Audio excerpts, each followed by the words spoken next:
A former female priest who spent more than 2 decades in the Episcopal Church is now speaking out after being defrocked because she embraced another faith. Today, Ann Holmes Redding calls herself both a Christian and a Muslim, but her move to Islam came at a very high price.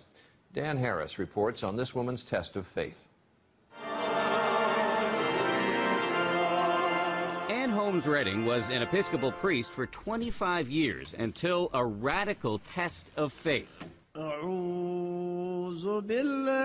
Several years ago, while she was mourning the death of her mother, she was trying out an Islamic meditation technique that she learned in an interfaith class. And that, she says, is when it happened. It came with such clarity and such power that I could understand it as nothing else but an invitation from God. In fact, she says it was Jesus himself who led her to Islam. You think Jesus led you to become a Muslim? Yes. Yes. You're laughing. Because I know it doesn't make sense to people. Now, Redding not only prays in church, but she also prays 5 times a day to Allah. In Islam, Jesus is viewed as a prophet. Yes. Not as the Son of God.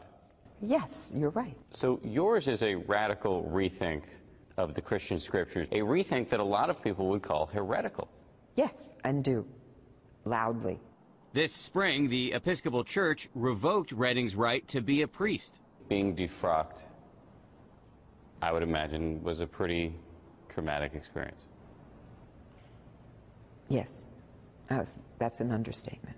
To imagine not being involved intimately in the lives of believing people, helping them understand their relationship and calling, baptizing babies. It's a big loss. It's a huge loss.